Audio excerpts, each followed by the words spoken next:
Всем привет, с вами Светлана, вы на канале Светлана Тим. Сегодня вяжем очень простой узор. Мне кажется, подойдет для вязания детских изделий, особенно пледов. Изнаночная сторона. Ну и также можно этот узор использовать в принципе для любых вязаных изделий. Итак, на спице набираем количество петель кратное 3 плюс 2 петли кромочных. Высоту повторяем 4 ряда. Узор очень быстро запоминается и очень просто вяжется. На спицах у меня 11 петель, буду вязать 3 раппорта. Вяжем первый ряд, кромочную снимаем, лицевая петля с накидом, то есть из одной петли вяжем 2.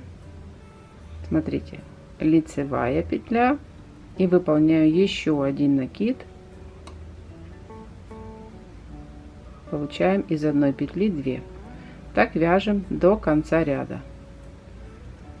Лицевая с накидом внутри петли.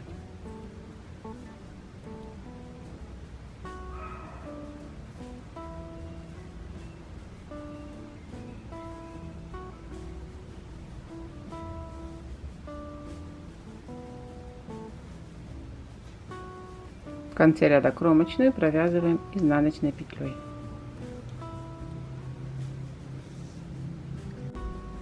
Второй ряд кромочную снимаем, переснимаем, не провязывая, на правую спицу 3 петли, 1,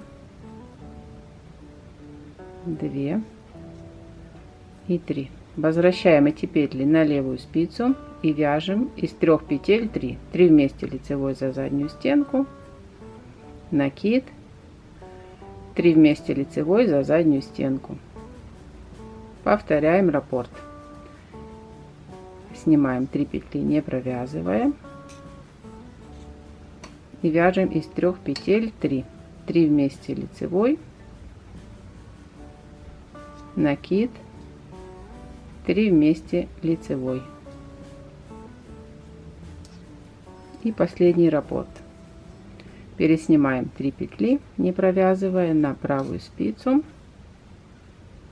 Возвращаем эти петли на левую спицу, вяжем из 3 3 лицевая, накид, лицевая. В конце ряда кромочную вяжем изнаночной петлей.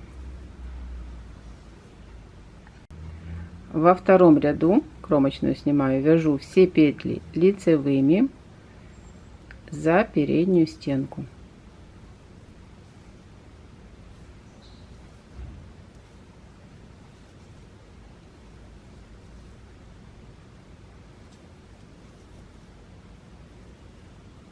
В конце ряда кромочную вяжу изнаночной.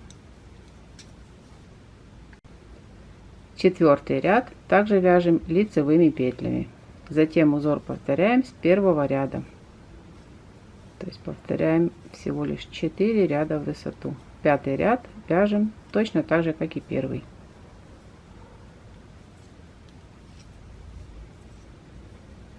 На этом все. Не забывайте подписаться на мой канал. Желаю всем всего самого хорошего. Всем пока.